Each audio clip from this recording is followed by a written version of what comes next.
안녕하십니까. 기능의학으로 환자를 치료하는 의사 닥터덕입니다. 오늘은 지난번에 댓글 리뷰를 달고 영상을 다 편집한 상태에서 또 다시 그 뒤에 댓글 다신 분들이 있다 보니까 그 부분도 좀 다루는 게 좋을 것 같아서 오늘도 그 다음 댓글 리뷰에 이어서 한번 진행해 볼까 합니다. YJ라는 분이 올리셨는데요. 평촌에 거주하신대요. 안양 쪽에 기능의학병원을 추천해 주실 곳이 있을까요? 그러니까 지역별로 기능의학병원을 자꾸 물어보신 분들이 되게 많으신데 제가 다 일일이 각 지역마다 계신 분들을 다 알 수는 없어요. 그래서 개인별로 찾을 수 있는 그 사이트를 제가 예전에 올린 적이 있으니까 제 유튜브 안에서 기능의학 병원 찾는 법 치시면 나오거든요. 거기서 한번 찾아보시고요. 검사비가 많이 나오고 영양제 값이 좀 비싸다. 이거는 저도 인정을 하고요. 영양제가 보통 저렴한 게 한 3만원, 4만원대에서부터 비싼 거는 거의 7, 8만원, 9만원 하는 것도 있답니다. 그래서 이게 뭐 한 대여섯 가지만 벌써 조합이 돼도 상당한 비용이 들겠죠. 근데 한 달로 따지면은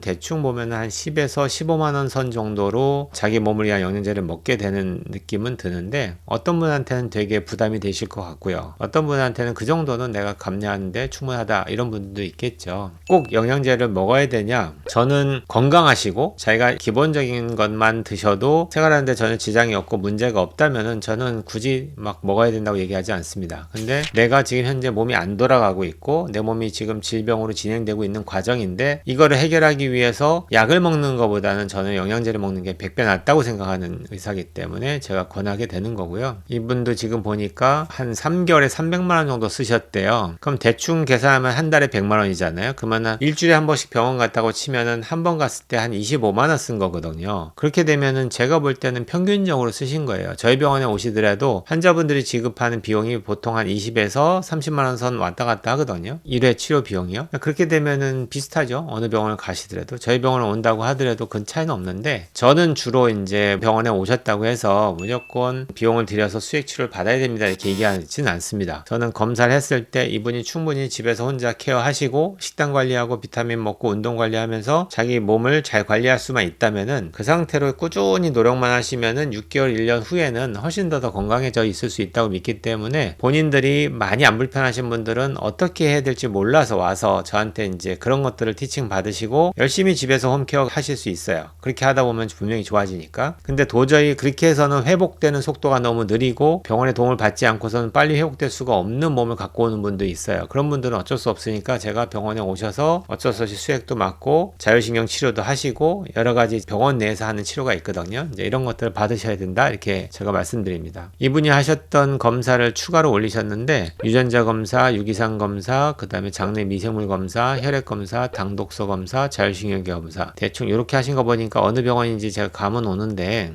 병원마다 기능의학 검사라는 게 세팅이 좀 다를 수 있습니다. 그것도 인정하시는 게 예를 들자면 검사가 한 20가지가 있어요. 그 20가지 중에서 내가 환자를 분석하는 데 있어서 적어도 이 정보는 꼭 필요하다 하면은 거기서 선별해서 세팅을 할 거 아니에요. 근데 제가 공부를 열심히 하고 환자를 보다 보니까 제가 이 정도 검사만 해서 이 정도의 분석이면은 충분히 환자를 보는데 지장이 없다고 판단하는 것들은 그걸로만 세팅한 거예요. 저희 병원 세팅이. 그래서 보통 검사 비용이 비급여 검사와 일반 검사를 다 합쳤을 때 한 100만원 선에서 왔다 갔다 합니다. 좀 나오면 120만원, 좀 적게 나오면 100만원 미만 이렇게 나오기도 하는데 이 정도 선에서 제가 보통은 조율을 하거든요. 더 많은 검사를 해서 더 많은 정보를 저한테 주신다면은 제가 환자한테 드릴 말씀이 더 많고 또는 치료하는 방향에 도움을 줄 수 있겠죠. 근데 이제 비용 편익적인 문제를 다 계산했을 때 환자들이 부담하는 비용 범위 내에서 최선의 어떤 결과를 얻기 위한 방법으로 지금 세팅한 거고요. 이걸 하다가 좀 부족하다 싶으면은 또 다른 추가 비용을 들여서 검사할 수도 있겠죠. 일단은 그렇게 아시고 병원마다 세팅 값이 다르고 그 다음에 그 결과를 갖고 환자를 끌고 가는 방법도 다르다 보니까 제가 요즘 들어서는 이제 많은 병원에 다니시다가 해결이 안 돼서 오는 분들이 제법 많거든요. 저희 병원은 처음에 오신 분들도 있지만 제가 이제 된다고 할 때까지 기다리셨다 오는 분이 있고 못 기다리시고 다른 병원을 막 전전하다가 그래도 도저히 해결이 안 되니까 오시는 분들도 있는데 그런 분들을 보면 좀 안타까운 게 검사의 어떤 세팅이라든지 결과를 갖고서 환자를 만들어가는 어떤 포맷이 완성되지 않은 병원도 제법 많아요. 그건 이해를 해주셔야 돼요. 저도 지금 이 포맷을 완성하는데 15년이 걸렸거든요. 근데 15년이 걸린 걸 갖다가 어떻게 이제 한 5년 하셨던 선생님들이 검사를 하시면서 그걸 완벽한 세팅 값으로 환자를 케어하면서 끌고 갈 수 있겠냐고요. 그거는 당연히 어렵죠. 그래도 그나마 일반 병원에서 약을 타먹는 것보다는 이런 선생님하고 같이 열심히 으쌰으쌰 해서 가까운 데서 도움을 받아가면서 열심히 관리받는 게 훨씬 더 좋은 방향으로 가지 않을까 하는 생각은 듭니다. 그 다음에 예진님께서 올리셨는데 황화수소형 15에는 어떤 항생제를 쓸 수 있나요? 일단 보편적인 것만 먼저 말씀드릴게요. 되게 중요한 질문이신데 황화수소형 15를 어떻게 진단할 수 있냐? 수소기 검사라는 걸 하게 됩니다. 병원에 오시면 저희 병원도 있는데 후 불면서 나오는 가스를 측정하는데 이 가스는 세 가지 가스를 볼 수 있어요. 하나는 수소가스, 하나는 황화수소, 하나는 메탄가스예요. 이 세 가지 가스는 모두 인간이 만드는 가스가 아닙니다. 사람은 O2, 산소를 들여 마시고 폐에서 CO2를 내뱉게 되죠. 여기에는 수소라는 원자는 없어요. 근데 유일하게 얘를 낼 수 있는 거는 세균만이 낼 수 있어요. 그래서 수소만 나오면은 그게 이제 수소를 만들어내는 세균이 있겠죠. 근데 그게 내가 먹었던 음식 속에 있는 황하고 만나게 되면은 H2S라고 하는 H, 수소 두 개에 황 하나가 만나서 황화수소를 만들어내요. 그 다음에는 탄소하고 수소가 세 개 붙으면 그게 메탄가스거든요. 그러니까 이렇듯이 어떤 세균에 따라서 뿜어내는 가스가 다른데 그게 우리가 방구 낄 때 나가기도 하지만 장벽을 타고서 흡수돼서 피를 타고 돌다가 폐에서 가스 익스체인지에 따라서 바깥으로 뱉어내는 가스가 나와요. 그걸 우리가 측정할 수 있거든요. 그 얘기는 황을 이용하는 어떤 세균들이 장내에 많을 때 이런 가스가 높게 나오겠죠. 저는 이럴 때는 항생제 쓰지 않습니다. 왜냐하면 되게 어렵지 않게 쉽게 잡히는 15 중에 하나예요. 제가 주로 하는 방법 두 가지만 일단 알려드릴 텐데 이거는 의사 선생님들이 알면 좋은 팁인데 여러분들 덕에 이제 기능의학을 하는 선생님이 이 영상을 보신다면 아주 중요한 팁을 얻어 가시겠죠. 첫 번째는 황화수소를 뿜어내는 제일 유해한 세균이 있는데 그게 바로 디설포 바이브리오입니다. 이 균이 황을 이용한 가스를 만들어내요. 그러다 보니까 이 균이 많으면 생기는 병이 되게 많아요. 요건 따로 공부하셔야 되는데 이 균이 잘 증식하게 도와주는 게 지난번 제가 댓글 리뷰에서 말씀드렸던 베르베린이 웬만한 세균은 다 줄이는데 아이러니하게도 베르베린을 드시게 되면 이 디설포 바이브리오는 더 증가합니다.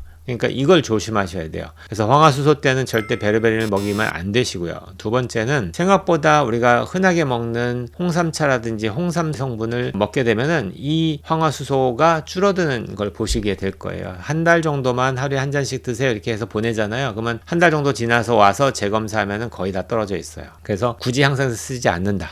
이렇게만 이해하시면 될 것 같아요. 그 다음에 제제님이신데요. 어머니가 84세인데 밤마다 심한 가려움을 호소하신대요. 원인을 어떻게 찾아야 할지 막막해요. 연세가 80이 넘어가신 분들한테 생기는 소양증은 너무나 많은 원인이 있습니다. 단순 알러지가 아니고요. 우리가 보통 병원 가면 하는 말이 피부가 건조해서 가려운 겁니다 하고 그냥 환자한테 바를 거 주면서 항히스타민제 주면서 보내거든요. 근데 그래봤자 먹으면 조금은 덜 가려워지지만 계속 반복되는데 제가 볼 때 연세가 84세가 넘으신 분들의 대부분 원인 첫 번째는 위산 저하가 제일 원인이 많을 겁니다. 위에 산이 부족해지니까 내가 먹었던 음식을 영양소로 못 쓰고 얘를 이물질로 반응하는 반응이 자꾸 일어나요. 그렇기 때문에 이럴 때는 소화효소제를 줘서 소화를 잘 도와주시는 게 일단 얘를 낮추는 방법의 1차가 되겠고요. 실제 검사를 해서 진짜 어머니가 알러지가 있는지 알러지가 없는데도 생기는지 이런 거 다 확인하셔야 됩니다. 그걸 확인 후에 도와드릴 수 있는데 가장 기능의학적인 접근에서 먼저 생각하셔야 될 게 위산 저하다 이렇게 이해하시면 될 것 같아요. 그 다음에는 메틸폴레이트 엽산을 사려고 해외 직구가 대부분인데 우리나라 시중 제품들은 거의 활성형 엽산만 있는 것 같은데 그런가요? 멀티비타민 안에 있는 엽산만 먹다가 따로 챙길까 했는데 직구로 드시나요? 제가 먹는 거를 지금 물어보시는 것 같은데요. 제가 먹는 거는 더 뉴트라라는 회사에서 판매하고 있는 프로비 컴플렉스라는 걸 먹습니다. 여기 안에는 비타민 B군이 8가지가 들어있는데 그 8가지 모두가 다 활성형이에요. 저는 이걸로 용량 조절하는데 이 버틀 안에는 하루에 하나씩 드세요라고 적혀져 있거든요. 이걸 또 오해하시면 안 되는 게 이거는 아주 건강한 사람이 자기 건강을 지키기 위한 최소량으로만 만들었어요. 그래야지 많은 사람이 먹을 수 있으니까. 근데 그 상태에서 정말 유전자의 변이가 있거나 비타민 B6나 9에 유전자 변이가 있는 사람들이다. 이럴 때는 이것보다 훨씬 더 많은 용량이 필요할 거 아니에요. 그래서 저는 적게는 한 알부터 시작해서 많게는 5알까지 환자들하고 조율해서 조절하는 편입니다. 그러니까 여러분들도 함부로 막 많이 먹거나 하라는 얘기가 아니고요. 자기 검사 결과에 맞춰서 용량을 조절할 수 있는 있는 수준까지 가셔야 되는데 병에 적힌 것만 보고 그것만 먹으면 된다고 생각하는 건 큰 오산입니다. 그 다음에 67세 어르신이 있네요. 저를 찾아뵙고 싶지만 거리가 너무 멀어서 고민이 많으시대요. 인천에 계신가 봐요. 인천에서도 많은 분들이 저한테 오시곤 계세요. 진짜 서해안 서쪽 북쪽 끝에서 동해 남쪽 끝까지 오시는 거니까 엄청 멀죠. 근데 기능의학병원을 알려달라고 하시는데 연세 드신 분이다 보니까 인터넷을 잘 못하시니까 제가 올렸던 사이트에서 찾아보시면 있을 수 있는데 2년 전부터 입안에 침이 안 나와서 너무 힘드시대요. 이게 뭐냐면은 지금 나이가 드시면서 침을 만드는 게 교감신경일까요? 부교감신경일까요? 기본적으로는 부교감신경이 침을 만들어냅니다. 그러니까 침이 안 만들어진다는 얘기는 내 몸에 지금 부교감신경의 펑션이 떨어지고 있다는 얘기예요. 그래서 제 영상에 보면은 부교감신경을 향상시키는 운동을 제가 다 올려놨거든요. 이걸 열심히 집에서 이제 죽기 살기로 하셔야 돼요. 그렇게 하는 것과 일단 요오드 먹는 거 추천하겠고요. 그 다음에는 나중에 혹시나 근처에 병원이 있다면 통증의학과 같은 데 가셔가지고 목에 성상신경절 차단술을 한번 받아보시면 좋을 것 같아요. 이게 교감신경이 항진되어 있는 경우라면은 부교감하고 시소 역할 하잖아요. 교감만 항진 막 돼 있어도 침이나 이런 것들이 나오는 게 좀 잘 안 나올 수 있거든요. 그렇기 때문에 교감을 셧다운 시키는 성상신경절 차단술 받으시면은 그것도 좀 도움이 되지 않을까 하는 생각이 좀 듭니다. 일단 병원에 오실 수만 있으면 제가 좀 치료해드리고 싶은데 너무 거리가 머니까 저희 병원에 오라고 말씀드리기도 좀 그렇네요. 오늘은 지난 시간에 이어서 또 간단하게 댓글 리뷰를 진행했습니다. 여기까지 하겠습니다. 온 국민이 건강해지는 그날까지 닥터덕은